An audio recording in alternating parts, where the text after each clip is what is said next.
BA third year Hindi साहित्य paper second की class में आपका स्वागत है। पिछली बार हमने पढ़ा था कहानी उसने कहा था। कहानी का पहला भाग हमने पढ़ लिया था। इस कहानी के लेखक जैसा कि मैंने बताया चंद्रधर शर्मा गुलेरी जी हैं। कहानी के पहले भाग को हम रिकॉल करते हैं, रिवाइज करते हैं, याद करते हैं दोबारा। हमने पढ़ा था कि किस तरह से पंजाब में, अमृतसर में, वहाँ की तंग गलियों में, वहाँ के तांगे वाले, वहाँ के लड्ढी वाले कितने प्यार से सामने वाले को हटाते हैं कि हट जा, तू मेरे सामने से, मेरी गाड़ी के नीचे आएगा क्या, मेरी गाड़ी के नीचे मरेगा क्या, तू तो लंबी उम्र वाला है, कोई बुढ़िया हुई तो तू लंबी उम्र वाली है, और कोई आदमी हुआ तो तू जीने योग्य है। और उनको अपने रास्ते से हटाते हैं बहुत प्यार से। लेकिन कभी कभी कोई हटता नहीं है तो फिर व्यंग्य करते हैं, गाली नहीं बकते, जैसा कि बाकी जगह पे होता है। इतना मीठा बोलते हैं वो लोग। पंजाब के अमृतसर की बात हो रही है। वहाँ पे एक लड़का और एक लड़की आके मिलते हैं। लड़का अपने मामा के बाल धोने के लिए दही लेने आया है और लड़की किचन के लिए, रसोई के लिए बढ़िया लेने आई है। यहाँ तक पढ़ लिया था। दोनों अपने मामा के यहाँ पे रहते हैं। लड़की भी अपने मामा के यहाँ पे आई है और लड़का भी। फिर वो पूछता है लड़की को कि तेरी कुड़माई हो गई क्या। कुड़माई यानी सगाई। लड़की कहती है धत और भाग जाती है। फिर वो 1 महीने तक ऐसे ही बाज़ार में मिलते हैं। लड़का फिर बार बार पूछता है बीच में कि तेरी कुड़माई हो गई क्या। लड़की बोलती है धत और भाग जाती है। और फिर एक दिन क्या हुआ, एक दिन फिर लड़के ने वैसे ही हंसी में चिढ़ाने के लिए पूछा था। इसको पता है नहीं हुई है इसकी सगाई, लेकिन चिढ़ाने के लिए पूछा। तो लड़की ने लड़के की संभावना के विरुद्ध, जैसा उसने सोचा था उसके विरुद्ध क्या बोली, हाँ मेरी सगाई हो गई। लड़का पूछता है कब हो गई। लड़की बोलती कल हो गई। देखते नहीं ये रेशम से कड़ा हुआ सालू। लड़की इतना कह के भाग जाती है। लड़के ने घर की राह ली, घर की तरफ आता है। रास्ते में क्या करता है वो, रास्ते में एक लड़के को मोरी में ढकेल दिया, नाली में गिरा दिया। एक छाबड़ी वाले की दिन भर की कमाई खोई, कोई माथे पे छाबड़ी लेके जा रहा था, उस पर गिरा दिया। एक कुत्ते पे पत्थर मारा, एक गोभी वाले के ठेले में दूध उड़ेल दिया, और सामने नहाकर आती हुई किसी वैष्णवी से टकरा कर अंधे की उपाधि पाई। यानी किसी औरत से टकरा गया तो उसको अंधा बोल दिया उस औरत ने। तब कहीं घर पहुंचा। अब देखो लड़की की प्रतिक्रिया, यानी प्यार उसके दिल में जो पल रहा है, तो उसको पता लगता है इसकी सगाई हो गई, तो इस तरह से वो फूटता है, इसके दर्द।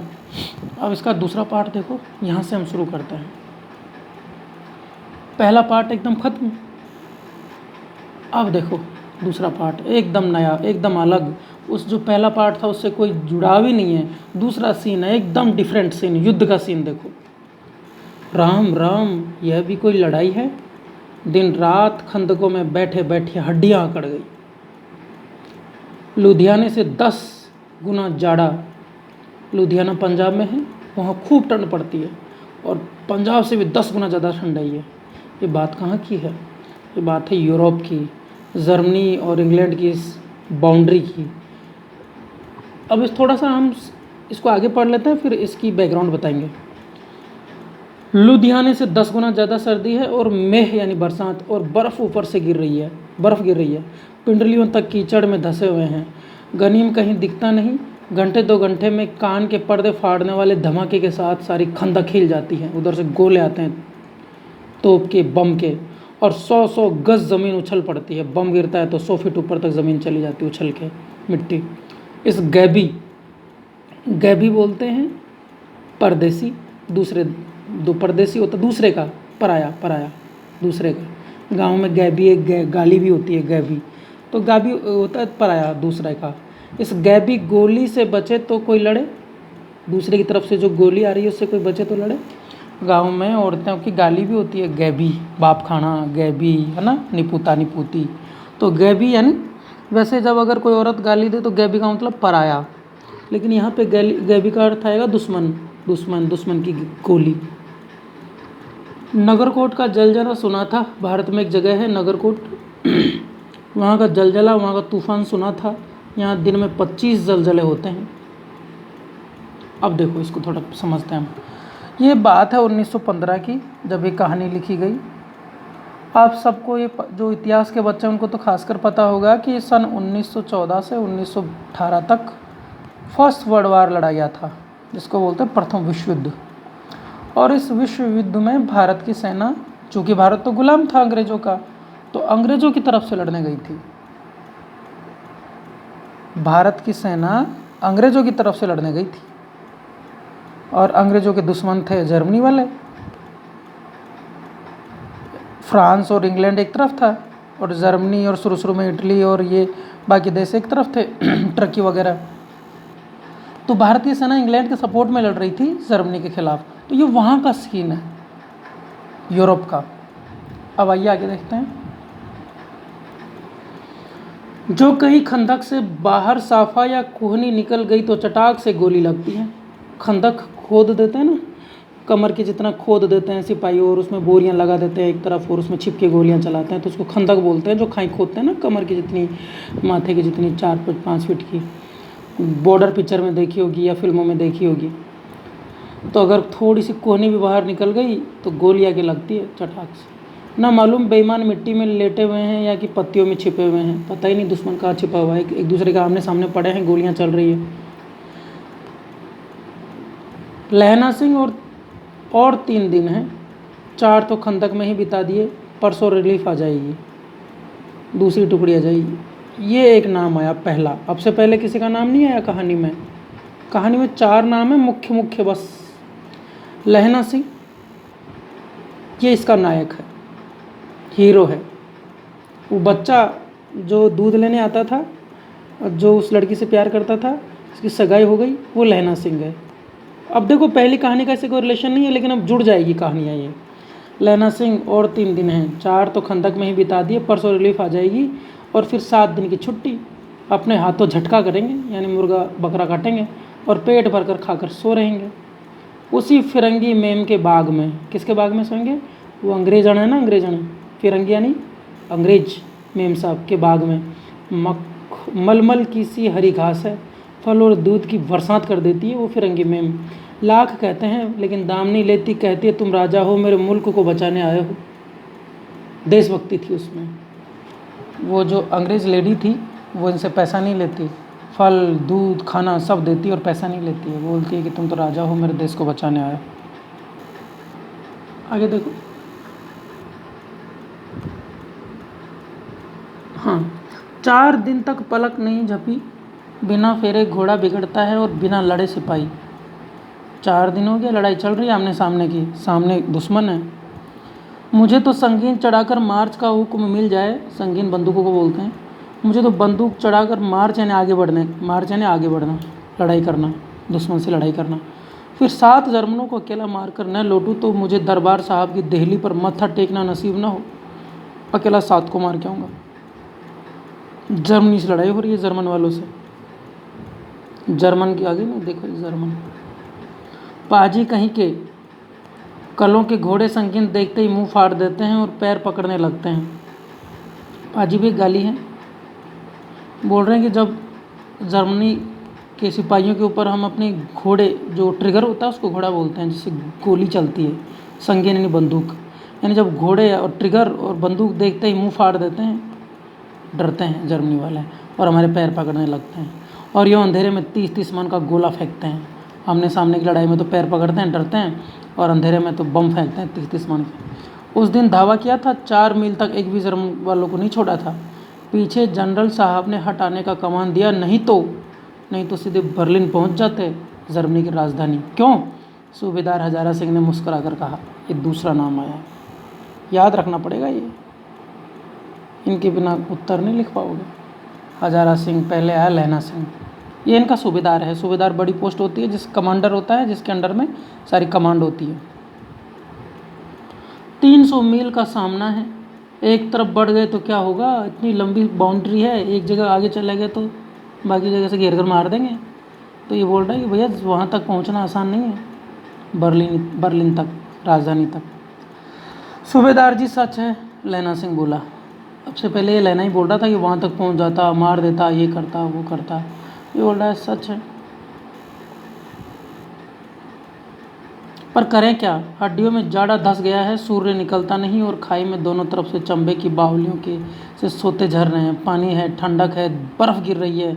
एक धवा हो जाए तो गर्मी आ जाए, लड़ाई तो क्या करें पड़े पड़े, तो एक बार लड़ाई हो जाए तो थोड़ी गर्मी आ जाए। सिपाही हैं, मरने मारने की बातें तो करेंगे। उद्यमी उठ, सिगड़ी में कोले डाल। उद्यमी यानी उद्धम सिंह, अपना दोस्त है, साथी है, सिपाही है, उसको बोलता चल सिगड़ी जला। वजीरा तुसी 4 जने बाल्टियाँ लेकर खाई का पानी बाहर फेंको। खाई में पानी भर गया है, बारिश बर्फ़ गिर रही है। तो वजीरा को भी याद रखना, वजीरा काम का पात्र है, आगे आएगा। वजीरा तुम चार लोग लाओ बाल्टी और पानी फेंको, बाहर फेंको। महासिंह शाम हो गई है, खाई के दरवाजे का पहरा बदल दे, किसी और को जाने दो। यह कहते हुए सूबेदार सारी खंदक में चक्कर लगाने लगे। सूबेदार कौन है? हजारा सिंह, यही है ऑर्डर देने वाला यहाँ पे, सबसे बड़ा अधिकारी। वजीरा सिंह पलटन का विदूषक था। विदूषक यानी हंसाने वाला विदूषक बोलते हैं हंसाने वाला। असल में जो संस्कृत के बच्चे हैं वो जानते होंगे कि पहले जो संस्कृत के नाटक लिखे जाते थे उसमें एक पात्र होता था विदूषक, वो लोगों को हंसाने का काम करता था ना। जैसे पिक्चरों में जॉनी लीवर आता है ना, जॉनी लीवर पहले की पिक्चरों में आता था और हंसा के चला जाता था। अब की पिक्चरों में भी ढेर सारे हंसाने वाले आते हैं, बीच बीच में कॉमेडी करते हैं, जैसे राजपाल यादव है। विदूषक कह सकते हो उसको आप। हीरो के साथ सह नायक होता है, छोटा नायक होता है, पात्र होता है, एक हंसाने का काम करता है बस। वजीरा सिंह पलटन का विदूषक था। बाल्टी में गंदला पानी भरकर खाई के बाहर फेंकता हुआ बोला, मैं पाधा बन गया हूँ, करो जर्मनी के बादशाह का तर्पण। इस पर सब, पाधा यानी छोटा सिपाही, करो जर्मनी के बादशाह का तर्पण। इस पर सब खिलखिला पड़े और उदासी के बादल हट गए। लैना सिंह ने दूसरी बाल्टी भरकर उसके हाथ में देकर कहा, अपनी बाड़ी के खरबूजों में पानी दो। मजाक कर रहे हैं, हंसी मजाक कर रहे हैं। ले बाल्टी ले, बाड़ी के खरबूजों में पानी दे। ऐसे खाद का पानी पंजाब भर में नहीं मिलेगा। हाँ, ये देश क्या है, स्वर्ग है। मैं तो लड़ाई के बाद सरकार से 10 घुमाव ज़मीन यहाँ मांग लूँगा और फलों के बूटे लगाऊँगा। अच्छा लगा इनको इंग्लैंड, मैं तो यहीं रहूँगा, यहाँ पे फ्रूट्स लगाऊँगा। लाडी होरा को भी यहीं बुला लोगे। ये काम की बात देखो, याद रखना इसको, फिर आएगी ये। और यही है हीरोइन। उसने कहा था, किसने कहा था? इसने कहा था, होरा ने। अभी आगे आएगा ये, तो नाम याद रखोगे, लैना सिंह, हजारा सिंह, वजीरा और होरा।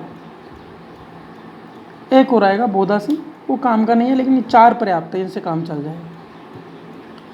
यहाँ वही दूध पिलाने वाली फिरंगी मैम, ये पूछता है, देख मजाक कर रहे हैं, ये मजाक कर रहा है कि अपनी पत्नी को बुला लेगा यहीं पे, या यहाँ पे जो अंग्रेजन है उसी से काम चलाओगे। वही दूध पिलाने वाली फिरंगी मैम, बस इतना ही, चुप कर। यहाँ वालों को शर्म नहीं।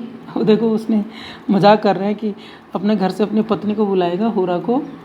सवाल है, देखो ये सवाल है ना, या फिर दूध पिलाने वाली फिरंगी मैम, चुप कर। यहाँ वालों को शर्म नहीं है। देश देश की चाल है। आज तक मैं उसे समझा नहीं सका कि सिख तंबाकू नहीं पीते और वो तंबाकू पीती है। वह सिगरेट देने में हट करती है, सिगरेट पीती है और पिलाना चाहती है, होठों में लगाना चाहती है और मैं पीछे हट जाता हूँ। तो समझती है कि राजा बुरा मान गया, अब मेरे मुल्क के लिए नहीं लड़ेगा। वो जानते नहीं कि सिख लोग सिगरेट तंबाकू नहीं पीते। तो देश देश की बात है, वहाँ औरतें थोड़ी एडवांस थी। तो ये कमेंट कर रहा है कि देश देश की बात है भाई, यहाँ पे औरतें किस तरह से सिगरेट पीती हैं। देखो आगे। अच्छा, अब बोधा सिंह कैसा है? अब एक और नया नाम आया, ये भी आगे आएगा।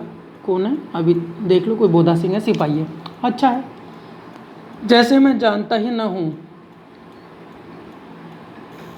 वजीरा बोल रहा है, रात भर तुम अपने दोनों कंबल उसे उड़ाते हो। लैना सिंह अपने कंबल इस बोधा सिंह को उड़ा देता है, और आप सिगड़ी के किनारे गुजर करते हो और खुद सिगड़ी के पास खड़ा रहता है जाड़े में। उसके पहरे पर आप पहरा दे आते हो। बोधा सिंह की जगह खुद ही चला जाता है, उसकी ड्यूटी खुद करता है। अपने सूखे लकड़ी के तख्तों पर उसे सुलाते हो। आप कीचड़ में पड़े रहते हो। नहीं तुमने मांदे पड़ जाना, कहीं तुम मांदे ना पड़ जाना, बीमार नहीं पड़ जाना। जाड़ा क्या है, मौत है, और निमोनिया से मरने वालों को मुरब्बे नहीं मिला करते। अगर तू इससे निमोनिया से मर गया तो देख ले, तेरा शहीदों में नाम नहीं आएगा। मुहावरा है, मुरब्बी नहीं मिलना, यानी शहीदों में नाम थोड़े शामिल हो गए इसका अगर ये निमोनिया से मर गया तो। मेरा डर मत करो, मैं तो बुलल की खड्ड के किनारे मरूंगा। ये इसके गांव की जगह है। भाई कीरत सिंह, ये इसका भाई है वजीरा का, लहना का। भाई कीरत सिंह की गोद पर मेरा सिर होगा और मेरे हाथ के लगाए हुए आंगन के आम के पेड़ की छाया होगी। मैं तो नहीं मरूँ यहाँ पे।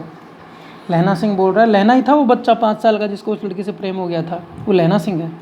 लहना सिंह वजीरा सिंह को बोलता है कि मैं तो मेरे भाई की गोद में मरूंगा, मेरे भाई की गोद में मेरा माथा होगा, कीरत सिंह मेरा भाई है, और मैं बुलेल की खड्ड के किनारे वहाँ मरूंगा, मेरे घर पे।